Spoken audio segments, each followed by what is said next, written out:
Good evening everyone, welcome back to my YouTube channel commerce education point. आज हम जो हमारा पेंडिंग टॉपिक बचा हुआ था कोस्ट के रिगार्डिंग कि कोस्ट कंसेप्ट में हम किस किस टाइप की कोस्ट को इंक्लूड करते हैं, उस टॉपिक को यहाँ पे डिस्कस करेंगे कि हम कौन कौन सी कॉस्ट कर चुके थे। Explicit cost, implicit cost, total cost and variable cost, ये कॉस्ट हम डिस्कस कर चुके थे जो हमारी शॉर्ट रन की कॉस्ट थी। अब शॉर्ट रन के अंदर ही हमारी कुछ टाइप की और कॉस्ट आती हैं। आज हम इस वीडियो के थ्रू उन कॉस्ट को डिस्कस करेंगे। फर्स्ट हमारे पास यहाँ पे आती है कंसेप्ट ऑफ एवरेज कॉस्ट की एवरेज कॉस्ट हमारी क्या होती है। एवरेज कॉस्ट क्या होती है कि जो हमारी टोटल कॉस्ट गिवन होती है, हमें उस टोटल कॉस्ट को हम जितनी क्वांटिटी हमें गिवन होती है उससे डिवाइड कर देते हैं तो हमें एवरेज कॉस्ट रिसीव हो जाती है। एवरेज कॉस्ट को हम पर यूनिट कॉस्ट भी कहते हैं। मीन्स जितनी हमारी टोटल कॉस्ट होगी उसको क्वांटिटी के बेस पे डिवाइड करके हम जो कॉस्ट कैलकुलेट करते हैं वो हमारी क्या कहलाती है, that is our average cost. वो हमारी क्या कहलाती है, एवरेज कॉस्ट। देखो जैसे कि यहाँ पे फॉर्मूला शो किया गया है एवरेज कॉस्ट के regarding. Average cost is equal to total cost divided by quantity. Total cost हमें गिवन होगी और क्वांटिटी भी हमें प्रोडक्ट्स की गिवन होगी, उसी के अकॉर्डिंग हम एवरेज कॉस्ट को कैलकुलेट करेंगे। देखो टेबल में देखते हैं, हमें यहाँ पे आउटपुट गिवन है। Output means quantity of the product. हम क्वांटिटी भी कह सकते हैं इसको और आउटपुट भी कह सकते हैं। फिर उसके बाद हमें टोटल कॉस्ट गिवन है। टोटल कॉस्ट कितनी गिवन है, 10, 20, 28 एंड 34। ऐसे ही 6 आउटपुट तक हमें 48 तक टोटल कॉस्ट गिवन है। अब हम इसके बेस पे एवरेज कॉस्ट को अपनी कैलकुलेट करते हैं। एवरेज कॉस्ट को हम कैसे कैलकुलेट करेंगे, यहाँ पे ऊपर हमने फॉर्मूला डिस्कस किया है कि total cost divided by quantity या फिर डिवाइडेड बाय आउटपुट। तो यहाँ पे हम टोटल कॉस्ट देख लेते हैं। फर्स्ट कितनी है हमारे पास 10 एंड देन क्वांटिटी कितनी है 0। तो यहाँ पे हमारी जो एवरेज कॉस्ट डिवाइड करके आ जाती है दैट इज इन्फिनिटी। इन्फिनिटी क्यों आती है, क्योंकि किसी भी नंबर को जब हम 0 से डिवाइड करते हैं तो वो हमारी क्या बन जाती है, इन्फिनिटी वैल्यू हमारे पास आ जाती है। देन सेकंड देखते हैं। सेकंड हमारी टोटल कॉस्ट कितनी है 20 एंड आउटपुट कितना है 1। तो हम 20/1, तो यहाँ पे हमारी एवरेज कॉस्ट कितनी आ जाती है 20। इसी तरह से 6 आउटपुट के ऊपर देखते हैं हम हमारी जो एवरेज कॉस्ट है वो कितनी कैलकुलेट होती है। 6 आउटपुट पे जाके देखते हैं 48 हमारी क्या है टोटल कॉस्ट। और यहाँ पे हम एवरेज कॉस्ट को कैलकुलेट करते हैं तो divided by quantity. Divided by quantity कितनी है हमारी 6। तो यहाँ पे हमारे पास 8 क्या आ जाती है हमारी, that is our average cost. यहाँ पे हमारी एवरेज कॉस्ट कैलकुलेट हो जाती है। तो ये था हमारा एवरेज कॉस्ट का कंसेप्ट कि एवरेज कॉस्ट हमारे पास होती क्या है और दूसरा एवरेज कॉस्ट को हम किस तरह से कैलकुलेट करते हैं। देन जो सेकंड कंसेप्ट हमारे पास आता है एवरेज कॉस्ट को आगे हम 2 टाइप से बाइफ्रिकेट करते हैं, average fixed cost and average variable cost. अब हम इन दोनों कंसेप्ट को यहाँ पे डिस्कस करेंगे। एवरेज फिक्स्ड कॉस्ट कौन सी कॉस्ट होती है हमारी, that is our fixed cost of production. Means production करने के टाइम पे हमें पर यूनिट कितनी कॉस्ट की रिक्वायरमेंट होगी, वो कॉस्ट हमारी क्या कहलाती है, एवरेज फिक्स्ड कॉस्ट। इस कॉस्ट को हम एवरेज पर यूनिट कॉस्ट भी कहते हैं। ये हमारी कहलाती है एवरेज फिक्स्ड कॉस्ट। अब इसको हम टेबल और डायग्राम की हेल्प से स्टडी कर लेते हैं। देखो यहाँ पे टेबल में जैसे कि हमें शो किया गया आउटपुट क्या गिवन है 1 2 3 4 5 6 एंड 7। देन हमें टोटल कॉस्ट यहाँ पे दी हुई है। टोटल कॉस्ट जो हमें यहाँ पे दी हुई है उस कॉस्ट को हम एवरेज कॉस्ट के बेस पे यहाँ पे कैलकुलेट करेंगे। टोटल फिक्स्ड कॉस्ट कितनी दी हुई है 10, कि हम क्वांटिटी कितनी भी डिमांड कर ले, चाहे हम 1 यूनिट डिमांड करें, चाहे हम 2 यूनिट डिमांड करें, चाहे हम 3 यूनिट पे आउटपुट की डिमांड करें, हमारी टोटल फिक्स्ड कॉस्ट कितनी रहती है, दैट इज ऑलवेज 10। देन हम एवरेज फिक्स्ड कॉस्ट कैसे कैलकुलेट करते हैं, फॉर्मूला यहाँ पे हमारे पास क्या है, total fixed cost divided by quantity. Total fixed cost हमारे पास देखो फर्स्ट आउटपुट पे कितनी है 10 एंड देन हम किससे डिवाइड करेंगे इसको, डिवाइडेड बाय क्वांटिटी मीन्स 1 से डिवाइड करेंगे तो हमारे पास एवरेज फिक्स्ड कॉस्ट कैलकुलेट हो जाती है, वो हमारी क्या कहलाती है, एवरेज फिक्स्ड कॉस्ट।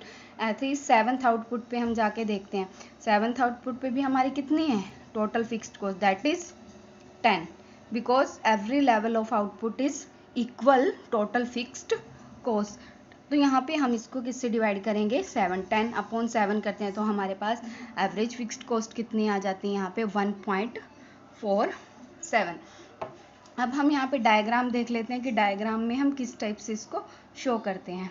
देखो डायग्राम हमने एक्स एक्सिस पे क्या शो किया हुआ है, आउटपुट मीन्स क्वांटिटी को शो किया हुआ है, और एवरेज जो हमारा वाई एक्सिस है उस पर हम किसको शो करेंगे, एवरेज फिक्स्ड कॉस्ट को शो वहाँ पे हम करेंगे। तो अब हम देखो ये डायग्राम बनाते हैं, जो डायग्राम है हमने यहाँ टेबल के बेस पे नहीं बनाया, यहाँ पे हमने फ्री हैंड डायग्राम को यूज़ किया है। तो अगर आप टेबल के बेस पे भी डायग्राम क्रिएट करोगे तो आपका जो डायग्राम होगा हाइपरबोला की शेप में ही क्रिएट होगा। जो ये डायग्राम बना हुआ है यहाँ पे देखो, जो ये शेप है इसको क्या कहते हैं, हाइपरबोला शेप। अगर आप इस टेबल की हेल्प से भी डायग्राम को क्रिएट करते हो तब भी आपका डायग्राम इसी शेप में क्रिएट होगा कि हमारी टोटल फिक्स्ड कॉस्ट कितनी, यहाँ पे नीचे देखो यहाँ पे कितनी दिखा रहा है, फिक्स्ड है, एक लेवल तक फिक्स्ड ही रहती है और उसके बाद धीरे धीरे क्या होनी शुरू हो जाती है, एक लेवल से कम होती होती बैलेंस लेवल पे आ जाती है। तो ये हमारी हाइपरबोला शेप क्या शो करती है, एवरेज फिक्स्ड कॉस्ट को शो करती है। अगर आप टेबल की हेल्प से भी क्रिएट करोगे डायग्राम को तो इसी शेप का डायग्राम आपका हमेशा क्रिएट होगा। देन हमारे पास नेक्स्ट आती है एवरेज वेरिएबल कॉस्ट।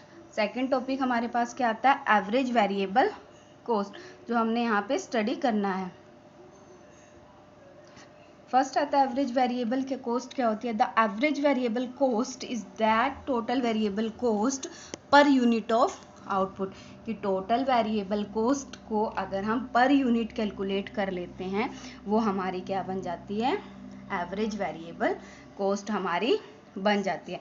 अब इसके लिए देखो फॉर्मूला यहाँ पे हमारे पास है, average variable cost is equal to total variable cost divided by quantity, कि हम उसको क्वांटिटी से डिवाइड कर देते हैं तो हमारे पास एवरेज वेरिएबल कॉस्ट कैलकुलेट हो जाती है।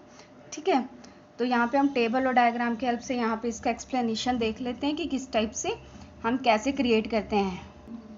देखो यहाँ पे हमें टेबल में आउटपुट शो किया हुआ, आउटपुट वैसे ही दिया हुआ है 1 to 8 हमें आउटपुट दिया हुआ है। देन हमें क्या दी हुई है, टोटल वेरिएबल कॉस्ट यहाँ पे दी हुई है। टोटल वेरिएबल कॉस्ट कितनी दी हुई है, 10 दी हुई है, 18, 24 एंड 28, ये हमारे पास सारी क्या दी हुई है यहाँ पे, टोटल वेरिएबल कॉस्ट। अब हम इससे कैलकुलेट करते हैं, क्या कैलकुलेट करना है हमने, average variable cost. Average variable cost आप कैसे कैलकुलेट करोगे, ऊपर देखो फॉर्मूला रिटर्न है, total variable cost divided by quantity.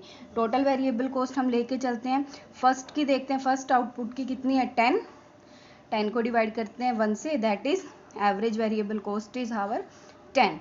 Then हम फोर्थ यूनिट पे जाके देखते हैं, फोर्थ आउटपुट पे की 28 हमारी टोटल वेरिएबल कॉस्ट है, तो डिवाइड करेंगे हम 28 अपॉन 4, देन हमारे पास 7 यहाँ पे हमारी क्या आ जाती है, एवरेज वेरिएबल कॉस्ट आ जाती है। इस टाइप से हम एवरेज वेरिएबल कॉस्ट को कैलकुलेट करेंगे। अब यहाँ पे डायग्राम देख लेते हैं कि एवरेज वेरिएबल कॉस्ट का कर्व जब हम क्रिएट करते हैं तो वो किस शेप में क्रिएट होगा हमारे पास। ठीक है, तो यहाँ पे एक्स एक्सिस पे हमारे आउटपुट है और वाई एक्सिस पे हमने एवरेज वेरिएबल कॉस्ट को शो किया हुआ है। तो पहले तो हमारी देखो एवरेज वेरिएबल कॉस्ट क्या थी, 10 थी, फिर 9 आई, फिर 8 आई, मीन्स पहले क्या हो रही है, धीरे धीरे डिक्रीज हो रही है।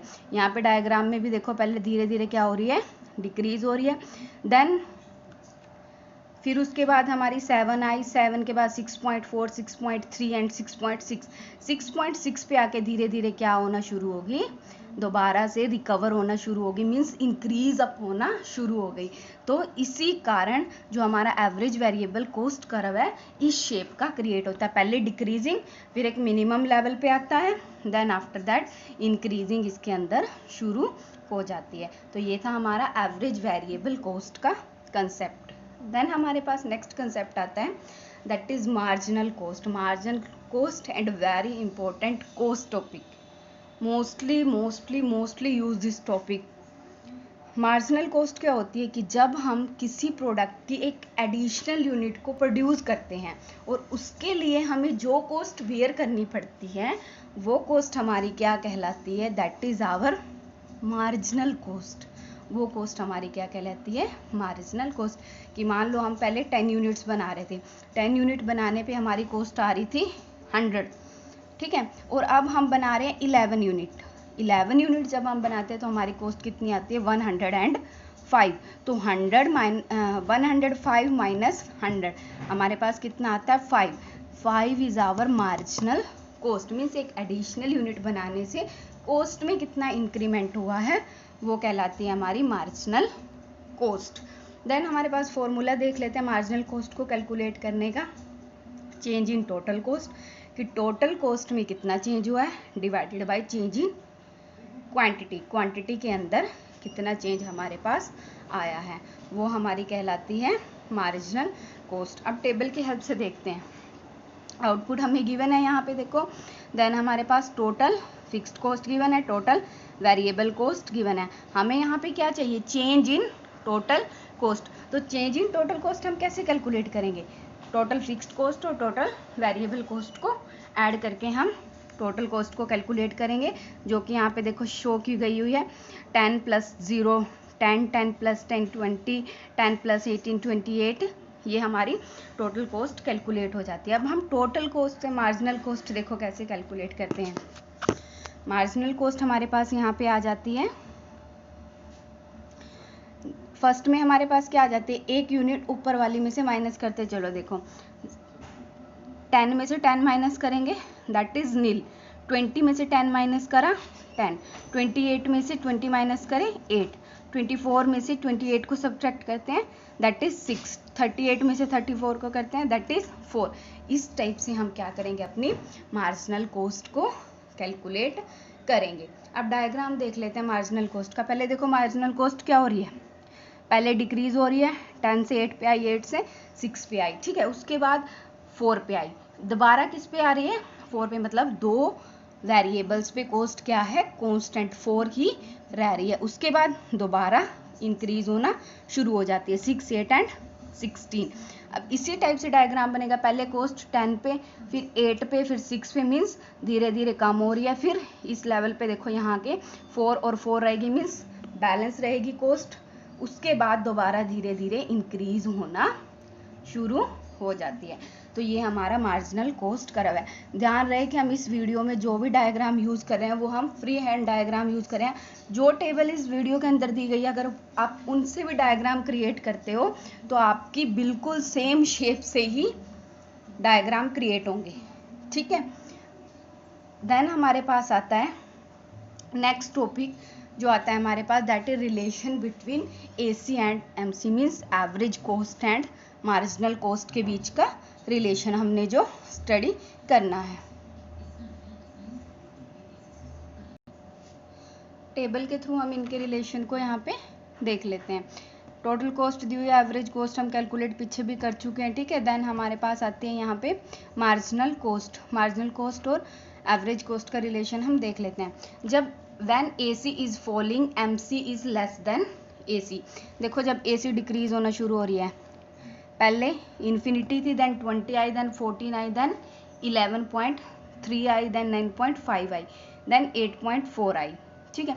तो MC देखो यहाँ पे मार्जिनल कॉस्ट कितनी है, वो भी क्या है, MC से कम ही है, 10, 8, 6, 4, मतलब AC से कम चलेगी जब तक AC डिक्रीज होगी।